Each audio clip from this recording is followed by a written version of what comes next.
Freshman year of college brought the typical highs and lows, new friends, challenging classes, late night study sessions. But nothing could have prepared me for Eddie, my first roommate. Eddie was quiet, reserved, and painfully shy. On the surface, he seemed like a decent guy, a little awkward maybe, but harmless. He was the sort of person who rarely drew attention to himself. But that all changed the day I saw him become consumed by a strange, obsessive urge to lock every door he could reach. It started small, subtle even. One night, we were hanging out in our dorm room, and I noticed him glancing nervously at the door. His gaze would drift over, linger, and then snap back to me as if he were fighting some inner compulsion. But gradually, his demeanor shifted. Without warning, he'd stop whatever he was doing, eyes darting around the room, and scramble to the door, frantically checking the lock. His hand would shake, his breaths would quicken, and he'd stand there, rattling the handle as if expecting someone or something was just outside. The first few times, I tried to laugh it off, make a joke about his obsession with security, but he didn't laugh. Instead, he would stare past me, his eyes haunted and unfocused. He'd mutter, "It has to be locked. It's the only way to be safe." His voice was low, filled with a fear that seemed far too real for a dorm room door. One evening, I tried to stop him from his ritual, casually placing my hand on his shoulder to reassure him that he didn't need to be so worried. But as soon as I touched him, Eddie snapped. He turned on me with a terrifying intensity, his face twisted in panic and rage. Before I knew it, he was swinging, fists clenched, his whole body vibrating with fear. I jumped back, stunned, and just watched as he returned to the door, locked it, and stood there, trembling. Afterward, he'd always apologize, his face red with shame. "I'm sorry," he'd whisper, unable to look me in the eye. "I don't know what comes over me. I can't control it." He'd sit on his bed, shoulders hunched, avoiding any conversation about what had just happened. The episodes became more frequent as the semester went on. I'd come back to find the dorm door barricaded, or Eddie would get up in the middle of a conversation and start obsessively checking windows and locks. It got to the point where I couldn't bring friends around one look at Eddie, twitching and locking doors, and they'd quickly make excuses to leave. Even simple things like going to parties became a challenge. Every time we went out, I'd brace myself for the inevitable moment when Eddie would start panicking and insist we leave immediately. Friendships fizzled, people stopped inviting me out, and my social life dwindled. After months of watching Eddie spiral and struggling with the isolation his behavior caused, I finally decided I couldn't take it anymore. I put in for a dorm transfer. The guilt gnawed at me, knowing I was abandoning someone clearly dealing with something serious. But I'd had enough of sleepless nights and the suffocating tension that had taken over my life. 7 years passed. I graduated, moved to a new city, got a job, and tried to forget about Eddie and those strange days in college. Life was good, and the memories of those nights faded until a few weeks ago. Out of the blue, Eddie messaged me on social media, saying he was passing through town and his car had broken down. Part of me wanted to ignore him, to leave the past behind, but the guilt returned. Maybe he'd gotten help or moved on. I convinced myself it would just be a quick favor. So, at 1 o'clock, on a chilly Wednesday night, I found myself driving out to the edge of town, where Eddie's car was stranded along a deserted road perched precariously on a cliffside. In the beam of my headlights, I saw his silhouette, waving at me. He looked almost the same as I remembered, just thinner, and with an intense look in his eyes that unsettled me. He grabbed a duffel bag and ran to the passenger side, tugging the door handle again and again, even though it was still locked. Easy, Ed. I laughed, unlocking the door. He climbed in, muttering an apology and looking sheepish. Thanks for this, he murmured as we drove back. We fell into a rhythm of small talk, exchanging stories about college and catching up. But as he spoke, I noticed that same faint sheen of sweat on his face, a nervous glint in his eye. A strange feeling of déjà vu washed over me, but I brushed it off, telling myself that things were different now. When we got to my apartment, I showed him to the couch. He sat down, shoulders tense, hands clasped so tightly his knuckles were white. Thanks again, he whispered, offering me a small, tired smile. I won't be here long, just until morning. No worries, Ed, I replied, patting his shoulder. He nodded, settling in for the night, and I retreated to my room, feeling like I'd finally put those college days to rest. Or so I thought. Around 4 o'clock, I woke up feeling thirsty. The apartment was dark and quiet as I made my way to the kitchen. But as I reached the door, I heard a faint rustling sound coming from the living room. I froze, listening. Eddie was sitting upright on the couch, his head jerking from side to side as he scanned the shadows. His hands were clutching the edge of the couch, his face contorted with terror. Ed, I whispered, stepping into the room. He gasped, jolting as if I'd caught him in the middle of a nightmare. In an instant, he bolted toward the door, fumbling with the deadbolt, his fingers shaking. When he locked it, he let out a shaky sigh, his forehead pressed against the door, eyes squeezed shut. What's going on, man? I asked, trying to keep my voice calm. He barely turned his head, muttering something about a habit, a nervous laugh escaping his lips. But there was no humor in his eyes, only raw fear. He looked at me, and for a moment, I saw that haunted look again, the same look that had made my skin crawl all those years ago. I tried to brush it off, reassuring myself that he was just dealing with old anxieties. But as I turned to head back to my room, I heard a soft, deliberate creak. I paused, holding my breath.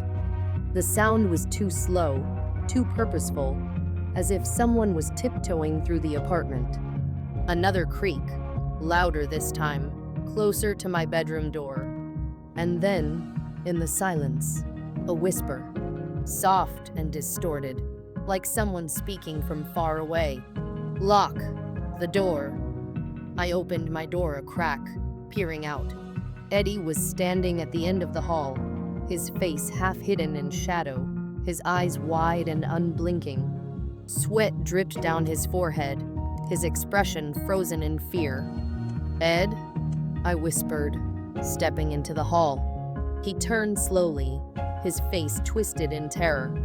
It's here, he rasped, his voice barely audible. It's in the apartment. My blood ran cold. What? What are you talking about? He pointed a trembling finger toward the front door. I never told you, he whispered. It followed me, all these years. It never left. Chills raced down my spine.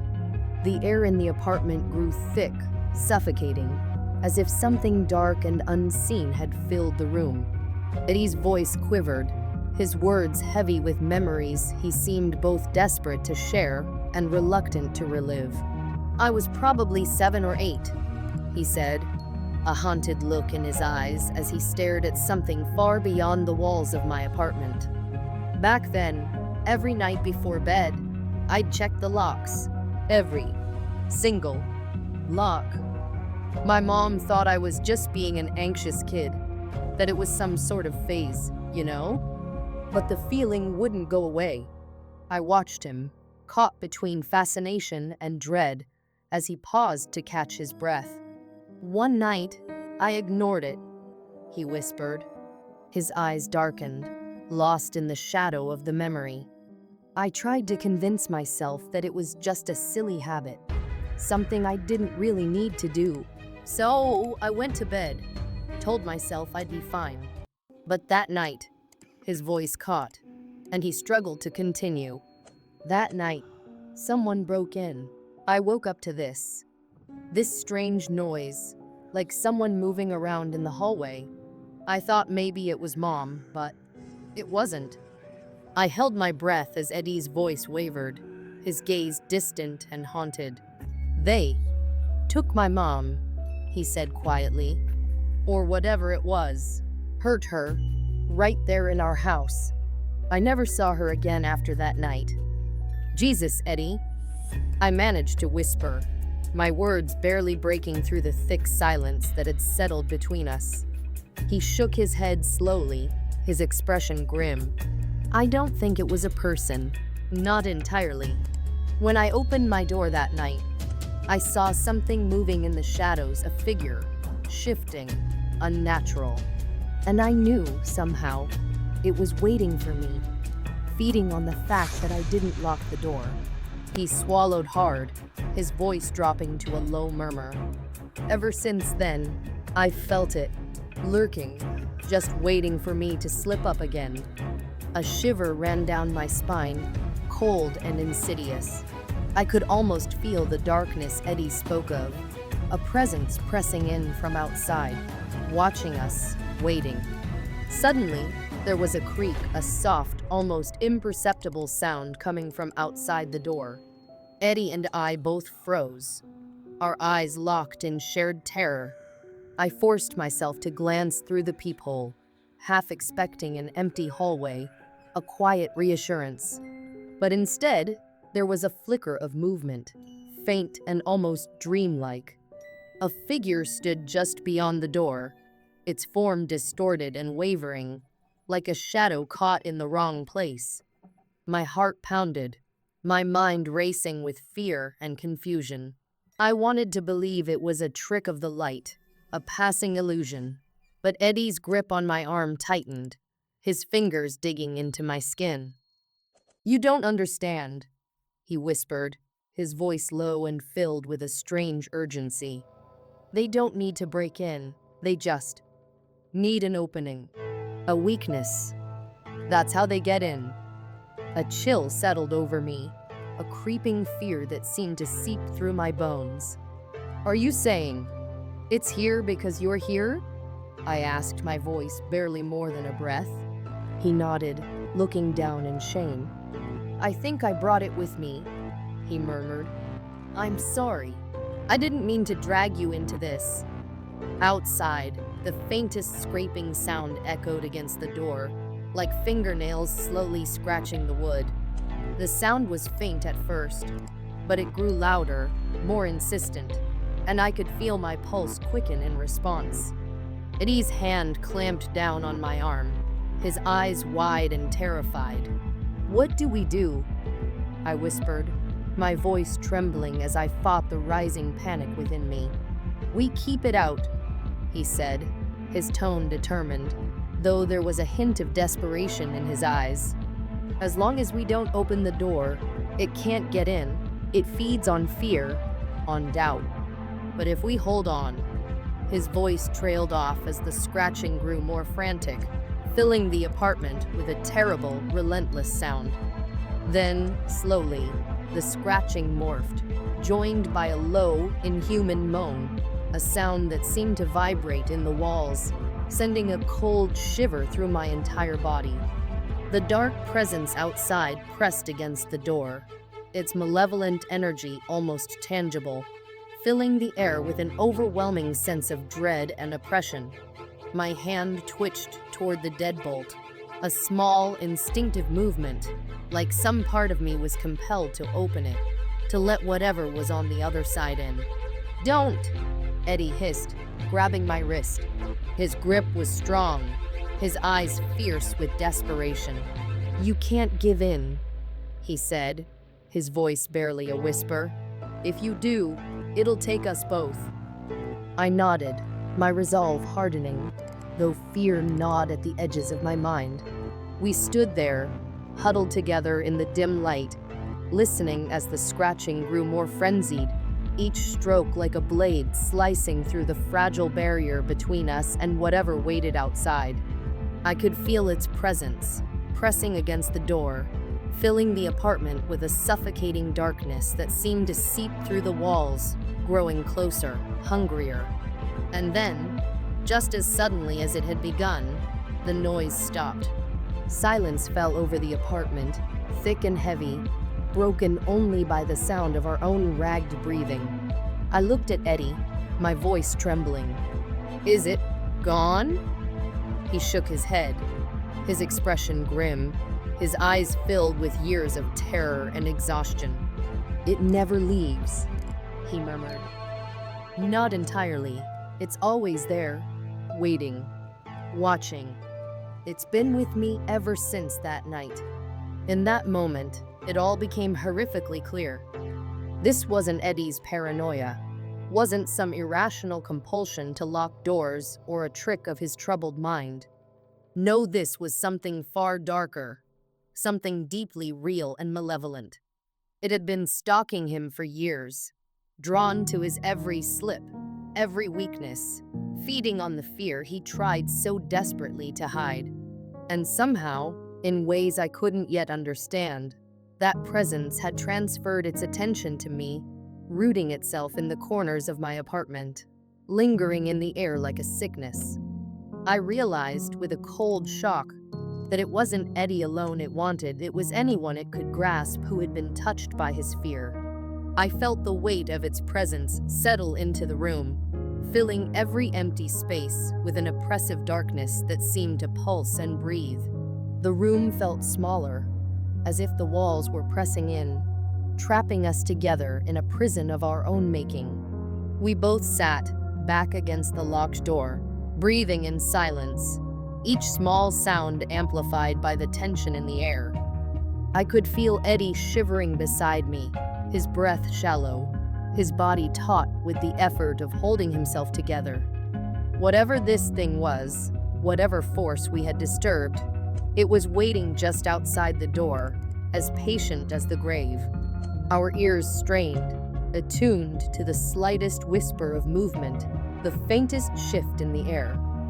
At times, I swore I heard the softest scraping against the doorframe, as if fingernails dragged along the wood, testing it, waiting for the barrier to crack. My heart pounded as I glanced at Eddie. His face was a mask of terror and exhaustion, his eyes wide, haunted by whatever memories this entity had embedded within him. His knuckles were white, clenched in his lap, his nails digging into his palms as though he could claw the fear out of himself. Hours passed, but time felt warped, each second stretching into infinity. I could almost feel the dark force pressing down on us, pushing against the locked door, a silent, weighty reminder of the threat that loomed just beyond. Every second was a battle to keep the door shut, not physically, but mentally, to hold the line against our fear. I didn't dare unlock my grip on the doorframe or Eddie's trembling shoulder, afraid that any small movement might be an invitation to whatever lurked in the shadows, waiting for the first sign of weakness. The darkness was relentless, pressing in from all directions. It felt like it was seeping through the walls, settling around us with a thick, choking pressure that grew heavier as the minutes dragged on. Occasionally, I felt it settle on my skin, almost like a physical touch, a cold, slithering sensation that made my flesh crawl. I could feel it probing, sensing, searching for a way in. Every so often, a low, almost inaudible whisper would slip through the silence, an insidious murmur that seemed to speak directly into my mind, urging me to let go, to unlock the door, to give in. Eddie shuddered beside me, his breath hitching as the whispers intensified. I could see his resolve wavering, the years of torment and guilt wearing him down, sapping his strength. He closed his eyes, his face twisting with the weight of old fears resurfacing, fears that this dark force had stirred back to life. I reached over, grabbing his hand, giving it a reassuring squeeze. though the tremor in my own fingers betrayed my growing terror.